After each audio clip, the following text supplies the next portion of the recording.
Hello everyone, स्वागत है आप सभी लोगों का टीटी एकेडमी पर। आशा करता हूं कि आप सभी लोग अच्छे होंगे। बच्चों की जैसा कि हमारा सेशन आज का होने वाला है, मूल अधिकार का आपका चैप्टर चल रहा है काफी दिनों से, तो उसी चीज को हम आगे कवर करने वाले हैं जो हमारे बचे हुए पोर्शंस हैं। जैसा कि हमने देख लिया था आपके कौन कौन से आर्टिकल्स 12 से 35 तक तो कवर होते हैं आपके फंडामेंटल राइट्स में, जो कि पार्ट 3 में आपका आता है। और शुरुआती लेक्चर्स में हमने देख लिया आर्टिकल नंबर 12, 13 को देखा, फिर उसके बाद हमने 14, 15 को देखा। राइट टू इक्वालिटी हमारा स्टार्ट हुआ, फिर 14, 15 को कवर करने के बाद अब आज किसकी बारी है? 15 के आगे की आर्टिकल्स को हम देखने वाले हैं, यानी आर्टिकल नंबर 16 को देखेंगे। तो देखने से पहले हम थोड़ा रिकॉल कर लेते हैं। तो आर्टिकल नंबर 12 में हमने क्या देखा था, क्या था सारी चीजें? डेफिनेशन ऑफ द स्टेट थी, यानी राज्य की परिभाषा थी। राज्य के अंतर्गत कौन कौन से आएंगे? आपकी सेंटर, उसकी पार्लियामेंट, स्टेट उसकी विधानमंडल, स्टेट लेजिस्लेचर वगैरह आपके आएंगे। फिर उसके साथ आपकी local authorities, local bodies, then other local bodies. तो ये तो स्टेट के दायरे में आएंगे, जिनको कहा गया कि आपको जिम्मेदारी है लोगों के मूल अधिकारों की रक्षा करना। अगर रक्षा करते हैं तो बहुत अच्छी बात है, अगर आप रक्षा ना करके उनका क्या करेंगे, अवहेलना करेंगे, आप उनके हनन करने की कोशिश करेंगे, तो आप सजा के पात्र होंगे। स्टेट, ठीक है ना, क्योंकि आप स्टेट के खिलाफ भी जा सकते हो कोर्ट में, ठीक है ना, क्योंकि enforceable in the court of law है आपका फंडामेंटल राइट्स। फिर उसके बाद आर्टिकल 13 में हमने देखा, उसमें किस चीज की बात हुई? उसमें बात किया गया कि अगर कोई आपका लॉ कानून असंगत होगा या अल्पीकरण करेगा आपके फंडामेंटल राइट्स को, कोई कानून ऐसा सरकार का, तो वो क्या हो जाएगा? वाइड हो जाएगा, शून्य हो जाएगा, ठीक है ना। फिर उसके बाद हमने देखा राइट टू इक्वालिटी में आर्टिकल नंबर 14, जिसमें क्या कहा गया कि equality before law and equal protection of law, यानी विधि के समक्ष समानता और विधि का समान संरक्षण। जिसमें ये बात, दो कॉन्सेप्ट निकल के आया। पहला इक्वालिटी बिफोर लॉ, जिसमें सभी के साथ समान व्यवहार होगा, किसी भी तरीके का भेदभाव इन द सेंस, मतलब सबको बराबर समझा जाएगा, छोटा बड़ा चाहे जो हो। अगर वो सक्षम है उस जुर्म को भरपाई करने में तो करे, नहीं है तब भी करे, मतलब उसमें किसी तरीके का डिफरेंशिएट या क्लासिफाई नहीं किया जाएगा, ठीक है ना। तो ये एक निगेटिव कॉन्सेप्ट लेके आया, और ये कहां से लिया गया था? यूके से लिया गया था। यूके का कॉन्सेप्ट रूल ऑफ लॉ से, जिसको देने वाले उसके प्रवर्तक कौन थे? आपके एक ज्यूरिस्ट थे जिनका नाम था एवी डाइसी। फिर उसके बाद आपके कौन आया? यूके का दूसरा जो इक्वल प्रोटेक्शन ऑफ लॉ था, वो कहां का कॉन्सेप्ट है? आपके यूएस का कॉन्सेप्ट है, जिसमें क्लासिफाई और डिफरेंशिएट की गई चीजों को, ठीक है ना। कि अगर छोटा बच्चा है तो उसका बस में टिकट कम लगेगा, बड़ा है तो उसका फुल टिकट लगेगा, ठीक है ना। अगर छोटा बच्चे ने किसी जुर्म को कर दिया गया है तो उसको कहां भेजा जाएगा? सुधार गृह, बाल गृह में भेजा जाएगा, और बड़ा है तो उसको बड़े जेल में भेजा जाएगा। यहाँ पे डिफरेंशिएट, क्लासिफाई किया गया। वही अगर आपका इक्वालिटी बिफोर लॉ होता तो सबको एक ही जगह भर देता है जाके। तो इसीलिए वो नेगेटिव कॉन्सेप्ट के साथ प्रोसीड करता है, और ये आपका पॉजिटिव कॉन्सेप्ट के साथ। तो ये हमने आर्टिकल 14 में देखा। आर्टिकल 15 में हमने क्या देखा? वहां पर भी बात की गई, इक्वालिटी की बात की गई कि समाज में कोई छोटा बड़ा नहीं रहेगा, सबको बराबर का दर्जा दिया जाएगा। State shall not discriminate on the basis of caste, gender, आपका धर्म, रिलीजन, किसी भी आधार पे आपके साथ स्टेट भेदभाव नहीं करेगा। लेकिन वहां पर भी छोटा सा अपवाद आपको देखने को मिला था। कैसा अपवाद देखने को मिला? अगर समाज में कुछ ऐसे दबे कुचले व्यक्ति हैं, या आपके जो समझ लीजिए एसटी, एससी, दलित परिवार, मतलब जो लोग मेन स्ट्रीम के पार्ट नहीं है, उनको मेन स्ट्रीम में लाने के लिए सरकार क्या कर सकती है? कुछ रिजर्वेशन का कॉन्सेप्ट ला सकती है, ताकि लोगों को क्या किया जा सके?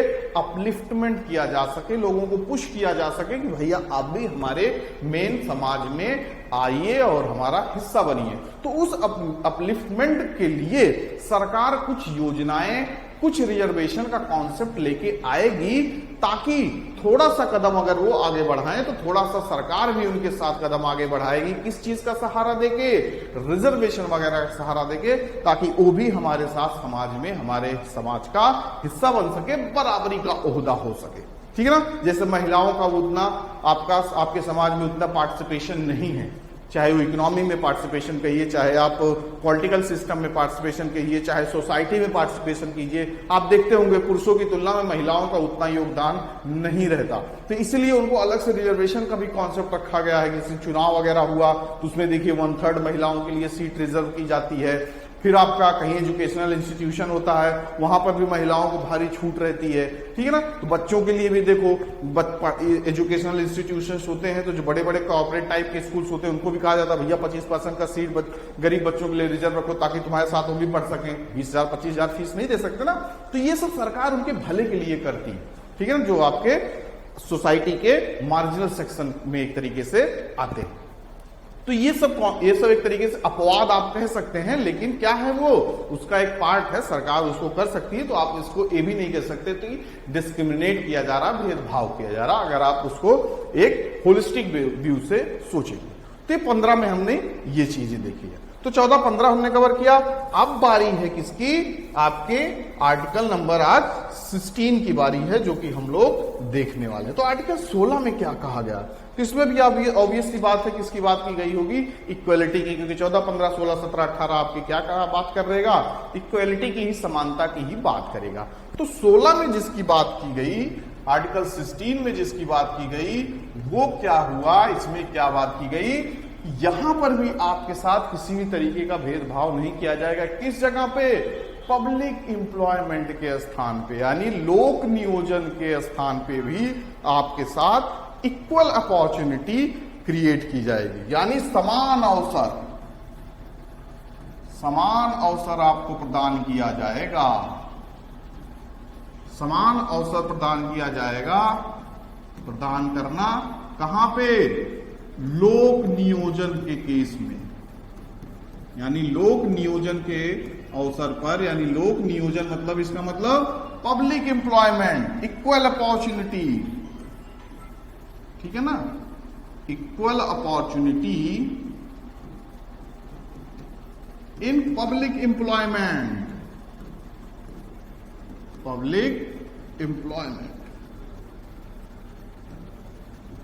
यानी लोक नियोजन के अवसर पर, लोक नियोजन में आपको समान अवसर दिया जाएगा। यानी सरकार की जो वैकेंसीज होंगी, जो नौकरियां सरकार के द्वारा दी जाएंगी लोगों को, अपने राज्य के लोगों को, चाहे वो केंद्र सरकार की किसी भी कोई भी नौकरी हो, कोई भी आपके लिए वैकेंसी आए, चाहे स्टेट लेवल पे हो, चाहे लोकल अथॉरिटी हो, कहीं पर भी किसी भी तरीके से आपके साथ भेदभाव नहीं किया जाएगा। किस आधार पे, ना तो आपके प्लेस ऑफ बर्थ के आधार पे, ना तो आपके प्लेस ऑफ बर्थ के आधार पर, मतलब जन्म के आधार पर भी आपके साथ कोई भेदभाव नहीं होगा कि आपका जन्म साउथ में है या आपकी कोई वैकेंसी निकली है हरियाणा में या कोई राजस्थान में, तो कहेगा भैया तुम बिहार से हो, तुम यूपी से हो, तुमको यहाँ पे फॉर्म भरने का कोई अलाउ नहीं, सबको बराबर का अवसर दिया जाएगा। या सेंटर की कोई वैकेंसी निकली, वहां पर भी नहीं कहा जाएगा सिर्फ और सिर्फ इस राज्य के लोग भरेंगे या सिर्फ दिल्ली के लोग भरेंगे, यानी सबको बराबर का अवसर। कोई कहीं पर भी जन्म लिया हो, किसी भी तरीके का भेदभाव नहीं होगा। ना तो आपके कास्ट के आधार पे आपके साथ भेदभाव, यानी आपके जात के आधार पर भी किसी तरीके का भेदभाव नहीं होगा पब्लिक एम्प्लॉयमेंट के केस में। ना तो आपके रिलीजन को देखा जाएगा कि आप किस धर्म के हो। ऐसा कभी कोई फॉर्म देखा है जिसमें आप लिखा हो कि भैया सिर्फ इसी धर्म के लोग ही फॉर्म को भरेंगे? ऐसा नहीं करना है बिल्कुल भी गवर्नमेंट को, स्टेट को। और ना तो आपके डिसेंट के आधार पे, ना तो आपके मूल वंश के आधार पे, भैया तुम इस वंश के नहीं हो, तुम दूसरे वंश से हो, तुम महाराणा प्रताप के वंश के हो, इसलिए बिल्कुल नहीं, क्षत्रिय लोग नहीं आएंगे। तो ये सब चीजें बिल्कुल भी नहीं करेगा स्टेट आपके साथ, और लिंग के आधार पर भी नहीं करेगा, जेंडर के आधार पर नहीं। ये वैकेंसी सिर्फ और सिर्फ पुरुषों के लिए या सिर्फ और सिर्फ महिलाओं के लिए, ऐसा भी कोई वैकेंसी आप नहीं देखेंगे। तो ये सब चीजें आपको ध्यान में रखना होगा। ध्यान मतलब आपको कौन, स्टेट को ध्यान में रखना होगा। वो किसी की भी केस पे लोगों के साथ भेदभाव नहीं करेगी, इक्वल अपॉर्चुनिटी, सबको समान अवसर देगी पब्लिक एम्प्लॉयमेंट के केस में, ठीक है ना, ताकि हर एक व्यक्ति अप्लाई कर सके और डिजर्व करे। अगर वो कंपटीशन निकले, कंपटीशन के फॉर्म में जिस भी लेवल से वैकेंसी को फुलफिल करना है, प्रत्येक व्यक्ति को पूरी तरीके से आजादी है, फ्रीडम है, वहां पे पार्टिसिपेट कर सकता है। तो ये तो बात क्लियर होगी जो साफ साफ आर्टिकल 16 कहता है, equal opportunity in public employment, लोक नियोजन में समान अवसर। लेकिन एक चीज आपके साथ होता आ रहा है हर एक आर्टिकल में। आर्टिकल 14 में भी बढ़िया से लिखा गया कि भैया सब विधि के समान, कानून के समक्ष सब बराबर हैं। लेकिन वहां पर भी एक अपवाद जुड़ गया कि राष्ट्रपति और राज्यपाल के खिलाफ आप कोई केस नहीं कर सकते, चाहे 302 ही क्यों ना कर दें अपने कार्यकाल में। वहां पर भी अपवाद, तब भैया कौन सा इक्वल आपका हो गया, इक्वालिटी हो गया। फिर आपने देखा उसमें आर्टिकल 15 में, वहां पर भी साफ साफ कहा गया कि भैया स्टेट किसी के साथ भेदभाव नहीं करेगा किसी भी चीज पर। वहां पर भी आपको थोड़ा सा अपवाद नजर आया, भैया बच्चों के साथ, औरतों के साथ और ST SC इन सब के साथ भी रिजर्वेशन दे दिया गया। तो उसी तरीके से 16 में भी थोड़ा सा अपवाद देखने को कहीं कहीं आपको मिल सकता है। कैसा अपवाद, कैसा एक्सेप्शन? तो यहां पे ये थोड़ा सा छूट यहां पे दे दिया गया स्टेट को कि अगर स्टेट चाहे, अगर स्टेट को लगता है जो वैकेंसी अपनी निकाला है अपनी स्टेट की, कि कुछ पद जो है वो रिजर्व रखना चाहे अपने यहां के ही लोगों को, जैसे उसने मान लीजिए 100 वैकेंसी या 200 वैकेंसीज निकाली किसी डिपार्टमेंट के, तो वो कह देगा कि भैया 25% हम रिजर्व रख रहे हैं अपने यहां के ही लोगों के लिए, बाकी 75% में सब अप्लाई करो। तो ऐसा चीज तब क्रिएट हो सकता है जब कोई ऐसी सरकार की योजना हो किसी डिपार्टमेंट की, वहां पे ज्यादा से ज्यादा लोगों की जरूरत हो अपने ही स्टेट की। जैसे कोई अवेयरनेस प्रोग्राम हो, लोगों के बीच जाके आपको बताना है, आप जैसे हरियाणा में है या साउथ का कोई वैकेंसी है, तो लोगों तक जाके उस योजनाओं को बताने के लिए वहां के आपके जो मूल निवासी, वहां से लोगों को मिलने के लिए वहीं के भाषा में ही अगर आप बताएंगे तभी तो लोग समझेंगे। अब आप बिहार से हैं या आप यूपी से हैं या हरियाणा से हैं, और मान लीजिए तेलंगाना या आपके हैदराबाद में कोई पोस्ट निकली है, तो आप जाके अपनी भाषा में बताएंगे आपकी, चलो आपका वहां पे निकल गया सबके लिए बराबर, कोई वहां का कोई भी रहेगा। मान लीजिए सारी पोस्टिंग हो गई, यूपी बिहार हरियाणा वाले सारे सीट ले गए, और आप अवेयरनेस प्रोग्राम पहुंच गए, और वो सब समझने वाले सब तमिल तेलुगु कन्नड़ वाले। अब आप बोले रम्मा जी कैसा है, बहुत अच्छी योजना है, इसको लीजिए फॉलो करवाइए, बड़ा अच्छा लगेगा, तो कोई समझेगा ही नहीं। तो सरकार की योजना क्या हो गई? बेकार। भाई कोई समझ ही नहीं रहा जिसका तुम मेन पर्पस के लिए योजना निकाले हो। तो इसीलिए गवर्नमेंट चाहेगी कि वो 25-30% सीट एटलीस्ट रिजर्व कर दे कि यहीं के लोग ही इसको पार्टिसिपेट कर सकते हैं। इतने तो कम से कम हम रखेंगे अपने ही स्टेट के लोगों को, बाकी लोग अप्लाई करें। या वो चाहे कि मस्ट है सिर्फ यहीं के लोग ही इस वैकेंसी में, इस डिपार्टमेंट में यहीं के लोग ही, लोकल लोग ही रहें, तो भी वो रिजर्व कर सकती है। आंध्र प्रदेश, तेलंगाना वगैरह में बहुत सारी वैकेंसी साउथ में ऐसी आती हैं कि आपके नॉर्थ इंडियंस नहीं भर सकते, क्योंकि भाई वहीं के स्पेसिफिक लोगों के लिए ही जरूरी है। तो वहां पे भी आप एक्सेप्शन जाके केस नहीं ठोक सकते। ये तो equal opportunity in public employment का पूरा वायलेशन नहीं। ये स्टेट को थोड़ा छूट है कि उसके आधार पे वो कुछ रिजर्व सीटें रख सकती हैं, कुछ वैकेंसीज पूरी की पूरी वहीं की कर सकती। बाकी जो एक तरीके से यूनिवर्सल टाइप वैकेंसीज रहे वो सबके लिए खोलना मस्ट है। तो ये तो आपका आर्टिकल 16 हो गया, जिसमें बात कहा गया equal opportunity in public employment. तो आशा करता हूं कि ये चीज भी आपको समझ में आ गई होगी।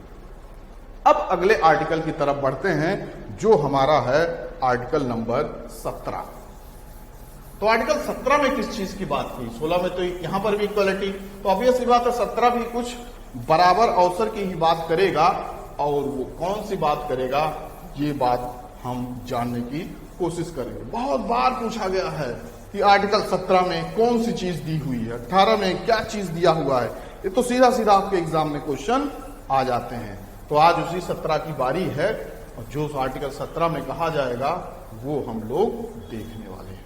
तो बच्चों आर्टिकल 17 में क्या है, आपको भी ध्यान में आ जाएगा। Article 17 consist of which of the following things. तो 4 ऑप्शंस आपके एग्जाम में आता है भैया। पहला राइट टू इक्वालिटी के अंतर्गत आपके आ जाएगा कि विधि के समान समानता है, कि आपका क्या कहते हैं अस्पृश्यता है, अनटचेबिलिटी, ये सारी चीज आ जाएंगी। तो हमेशा ध्यान रखना आर्टिकल 17 में बात किया गया है अनटचेबिलिटी को खत्म करना, यानी एबॉलिशन ऑफ अनटचेबिलिटी, यानी हिंदी में इसको क्या कहेंगे, अस्पृश्यता का अंत,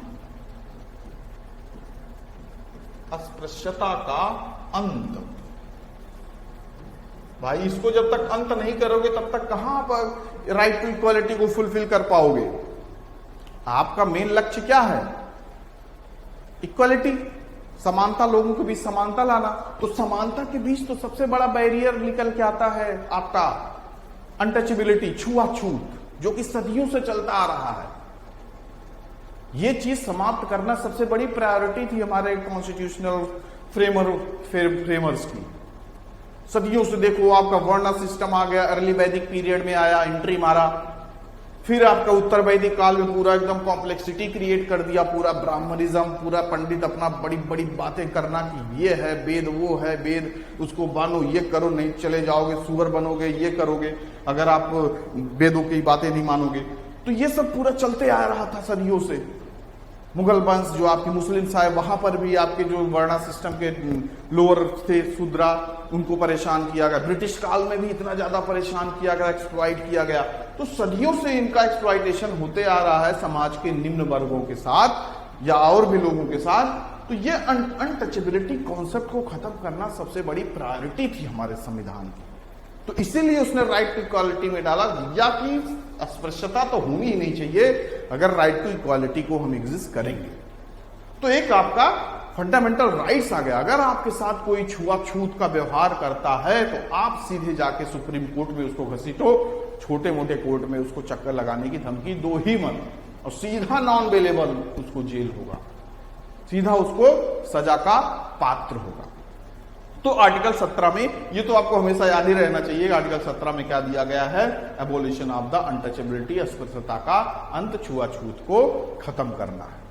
और इसके साथ साथ कानून भी बना दिया गया कि अगर आप इसके दायरे में आएंगे, किसी के साथ छुआछूत का व्यवहार करेंगे तो आपको सजा वगैरह मिलेगी। तो अनटचेबिलिटी एक्ट आया आपका, आगे चल के अनटचेबिलिटी एक्ट आया, अनटचेबिलिटी ऑफेंस एक्ट जिसको कहा जाता है,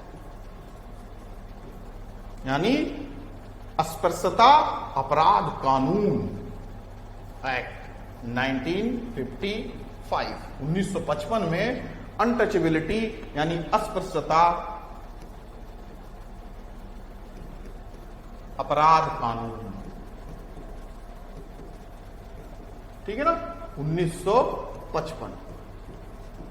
तो इसके अंतर्गत सजा वगैरह का प्रावधान रखा गया कि अगर आप किसी के साथ छुआछूत वगैरह करेंगे तो आपको 500 रुपए जुर्माना या 6 महीने की कैद। अगर आप किसी के साथ छुआछूत का व्यवहार किए, थोड़े लेवल पे किसी को जाति सूचक शब्द गाली वगैरह दे दिए तो आपको सिंपल जुर्म के केस में 500 रुपए, गाली भी दिए, उसको मारपीट भी दिए तो फिर जेलों जाना पड़ सकता है, जुर्माना भी देना पड़ सकता है। तो मतलब आपका किस लेवल का जुर्म है उस आधार पे ये निर्धारित करेगा अनटचेबिलिटी एक्ट 1955।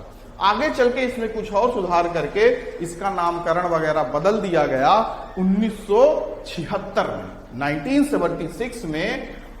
और उस एक्ट का नाम क्या था, civil right protection act, protection act 1975, ठीक है ना। उस एक्ट का नाम था सिविल राइट प्रोटेक्शन एक्ट 1975, जो 1976 में इसका नामकरण किया गया। इसी को ही सिविल राइट्स यानी सिविल अधिकार सुरक्षा कानून के नाम से भी जाना जाता है, ठीक है ना। ये भी आप फैक्ट जानिएगा। तो ये तो हो गई आपकी अनटचेबिलिटी, जिसका अंत करना जरूरी है राइट टू इक्वालिटी को एग्जिस्ट करने के लिए। अब सबसे बड़ी बात आ गई, सर इतनी देर से अनटचेबिलिटी कर रहे हैं, तो बताएंगे जरा क्या कि अनटचेबिलिटी है क्या, कैसे हम मानेंगे, कौन सा हम मतलब छुआछूत का काम कर रहे हैं, छुआछूत लोगों के साथ कर रहे हैं, कैसे कैसे छुआछूत वाले कॉन्सेप्ट जो है आपका कब माना जाएगा कि हम अनटचेबिलिटी के दायरे में आ गए हैं, इसको क्या कहेंगे, कैसे कहेंगे, किस आधार पे आप अगर हम कह दें ये गलती कर दें तो मानेंगे। संविधान में सर क्या डेफिनेशन दिया है अनटचेबिलिटी का, तो सबसे बड़ा प्रश्न यही है कि संविधान ने बताया ही नहीं है कि अनटचेबिलिटी का मतलब है, छुआछूत का मतलब क्या है। ठीक है ना, उसने कोई डिस्क्राइब नहीं किया, उसने डेफिनेशन दिया ही नहीं। तो दिया नहीं तो अपने आप से बनाओ या किसी से पूछो कि भैया क्या है, उसका दायरा वगैरह कुछ बताएंगे।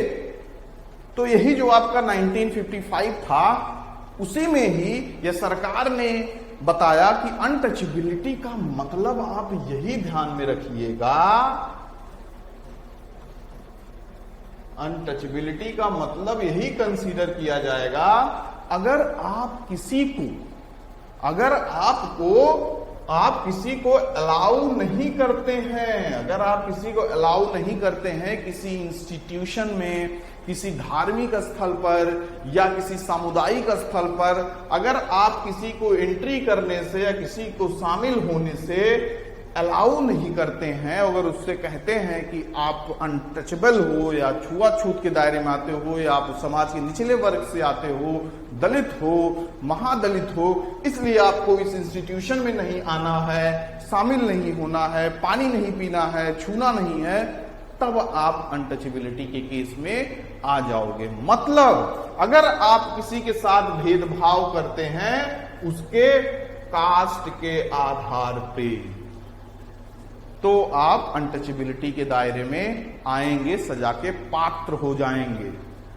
ठीक है ना, कास्ट के आधार पे अगर आप किसी को मंदिर, मस्जिद, होटल, रेस्टोरेंट में आने से मना करते हैं या आप जस्टिफाई करते हैं, किसी चौराहे पे खड़े होके भाषण दे रहे हैं, भैया समाज में बहुत बुरा स्तर, ये जो निचले वर्ग के लोग हैं, दलित हैं, मुस्लिम हैं, ऐसे लोग के साथ दूर रहना है, ये मतलब समाज के लिए खतरा है, जस्टिफाई आप कर रहे हैं, तो भी आप इसके अंतर्गत जेल की हवा खा सकते हैं। ठीक है ना, तो क्या कहा गया कि अनटचेबिलिटी तभी कंसीडर की जाएगी जब आप कास्ट के आधार पे किसी के साथ भेदभाव करेंगे, ना कि कार्य के आधार पर। कार्य भी शब्द जुड़ गया, कार्य के आधार पे आप अगर किसी को कुछ बोल देते हैं, किसी को आने से मना कर देते हैं, तब अनटचेबिलिटी नहीं माना जाएगा। जैसे मंदिर है, मस्जिद है या कोई इंस्टीट्यूशन है, वहां पे आप गए, कुछ ऐसी गतिविधि कर देते हैं जो इल्लीगल है। मंदिर में गए, बढ़िया शूज दिखा आपको, एडिडास का, रिबॉक का दिखा, आप पहने हैं रिबॉक का या फर्जी वाला रिबॉक, जो कॉपी वाला रिबॉक या एडिडास होता है, आप सोचे बहुत बढ़िया जूता, 4000 का जूता है, इसको मार लो बढ़िया से, कोई पता नहीं चलेगा। मंदिर में गए, जब निकलने लगे तो अपना वाला वहीं छोड़ दिए, 1000 रुपए का जो कॉपी वर्जन लिए थे, और 4000 5000 वाला किसी का पहन के निकल लिए। सीसीटीवी कैमरे में दिख गया या किसी व्यक्ति की नजर पड़ गई आपको जूता चुराते हुए, देखते हुए, और वहीं पे ही आपको घेर के 15 लोग आपके ऊपर हाथ साफ कर दिए। फिर उसके बाद जब आपको पुलिस पकड़ के, पुलिस के हवाले भी कर देते हैं लोग, अपना सारा फ्रस्ट्रेशन आपके ऊपर निकाल दिए, मारे पीटे, फिर पुलिस का कर दिया भैया मंदिर में जूता चुरा रहा। लेकिन वो व्यक्ति क्या कहा कि हमको सब इसीलिए पटक के मारे क्योंकि हम दलित समुदाय के थे, अब हमारे ऊपर केस, अब वो आपके ऊपर केसो कर देगा। इसके मतलब इनका बड़ा कानून है ना यहाँ पे, अनटचेबिलिटी एक्ट के तो तहत आपके ऊपर केस कर देगा कि समाज की ये वर्ग लोग हमको मिलके मारे क्योंकि हम दलित समुदाय के थे। अब सब दलित वाले भी पहुंच गए पूरा प्रदर्शन करने कि भैया हमारी मांगे पूरा करो, हमारे समाज के लोग को मारा गया। लेकिन बाद में पता चला कि दलित की वजह से उसको नहीं मारे, वो जूता चोरी कर रहा था मंदिर में, इसलिए उसको पटक के मारे। तो वहां पे ये अनटचेबिलिटी का केस नहीं बनेगा, यानी कास्ट को लेके आपको नहीं मारा गया था, आपके कार्य के आधार पे आपको सब पटक के मारे। तो कार्य के आधार पे अगर आपके साथ कोई मारता पीटता आपके साथ दुर्व्यवहार करता है, या किसी और फिर कोई उस बंदे को कह दिया गया कि तुम मंदिर ना आना, या इंस्टीट्यूशन में आप कोई गड़बड़ी किए थे वहां मना कर दिया गया मत आना, तो कास्ट के आधार पर नहीं मना किया गया, आपके कार्य के आधार पर मना किया गया है। अब उसके बाद वो व्यक्ति अगर ऐसा इल्जाम लगाता है तो गलत है, आपको फिर सजा भी नहीं मिलेगी, क्योंकि आपने उसके कार्य के आधार पर उसको पनिश किया है, ना कि उसके कास्ट के आधार पर। तो ये बात क्लियर हो गई। ये तो हमारा आपका हो गया अनटचेबिलिटी में। फिर उसके बाद हमारा आर्टिकल नंबर क्या आएगा, 18 आएगा, जो कि राइट टू इक्वालिटी का आखिरी आर्टिकल है। ठीक है ना। तो 17 में हमने देख लिया आपका क्या था, अनटचेबिलिटी को एबॉलिश करना। अब 18 में भी उसी से रिलेटेड कुछ बात आई होगी कि भैया समाज में इक्वालिटी का दर्जा रहे।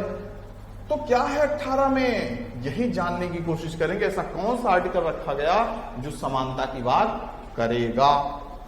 तो 18 में भी बड़ा अच्छा आपका आर्टिकल है। इसमें कहा गया, अब अनटचेबिलिटी में देखा आपने, सबको बराबर लाने के लिए छुआछूत को खत्म किया गया। अब कुछ ऐसी चीज थी कि जो सदियों से चलती आ रही थी, जो आदमियों में, लोगों में एक तरीके से ऊंच नीच का व्यवहार क्रिएट कर रहा था।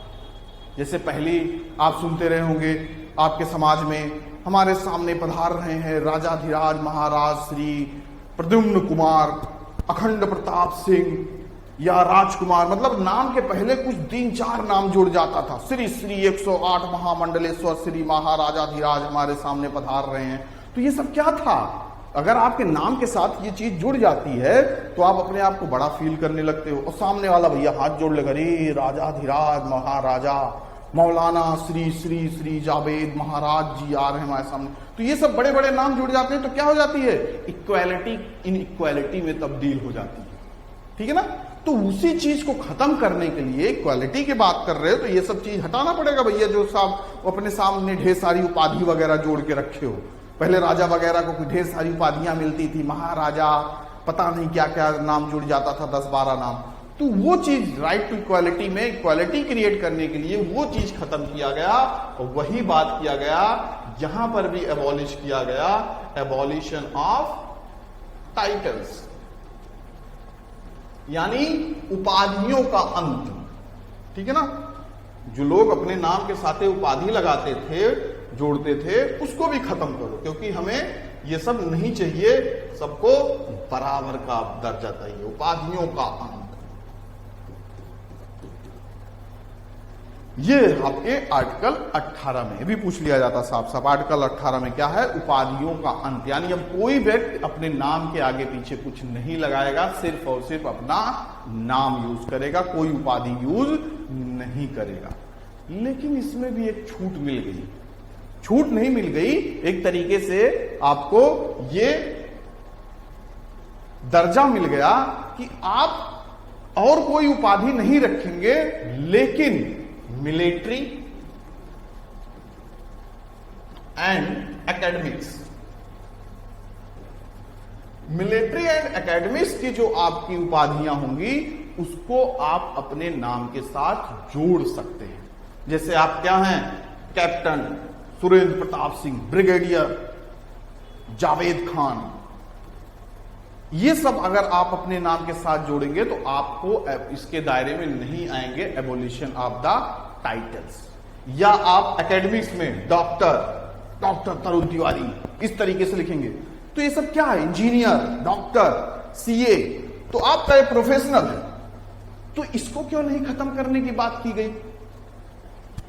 इसको इसलिए नहीं खत्म करने की बात की गई क्योंकि ये सारी चीजें आप अपनी मेहनत से कमाए हो। कैप्टन, ब्रिगेडियर, जनरल, ये सब जो बने हो, आप मेहनत करके परीक्षा पास की हो, एनडीए की परीक्षा पास की, लेफ्टिनेंट बने, उसके साथ बढ़ते बढ़ते कैप्टन, मेजर, कर्नल बने, यहां पर भी आपने नीट की परीक्षा पास की, सीए की परीक्षा पास की। तो ये क्या है, आपके खुद की मेहनत के द्वारा कमाई गई चीज है। तो ये आप अपने नाम के साथ लगा सकते हो। नेशनल अवार्ड्स मिले, ये भी आप ले सकते हो, ये भी आप यूज कर सकते हो। बाकी अदर जो आपके राजाधिराज, महाराज, सर्वनाश, ये सब सारी चीज लोग लिखते हैं, ये सब आप उपाधि नहीं यूज कर सकते हो। तो इसमें किस चीज की बात की गई, एबोलिशन ऑफ द टाइटल्स की बात की गई, एक्सेप्ट मिलिट्री एंड एकेडमिक्स की। तो हमने देख लिया राइट टू इक्वालिटी में आपके जो 5 आर्टिकल्स आए उसको कवर किया। 18 आपका 13, 12, 13, 14, 15, 16, 17, 18 हमने कर लिया। अब हम बात करेंगे आगे वाले सेशंस, आने वाले सेशंस पे राइट टू फ्रीडम यानी स्वतंत्रता का जो अधिकार दिया गया संविधान की तरफ से, उसको भी हम एक एक करके खत्म करने की कोशिश करेंगे। तो आशा करता हूं राइट टू इक्वालिटी आपने अच्छे तरीके से पढ़ लिया और अच्छे तरीके से समझ लिया होगा। ठीक है ना? तो मिलते हैं अपने अगले लेक्चर में। तब तक के लिए bye bye, take care. Channel को लाइक कीजिए, सब्सक्राइब कीजिए, शेयर कीजिए ज्यादा से ज्यादा, ताकि सभी लोगों को अच्छे तरीके से कॉन्सेप्ट और सारी चीजें क्लियर हो सके। Okay, thank you to all of you, good luck, bye bye, take care.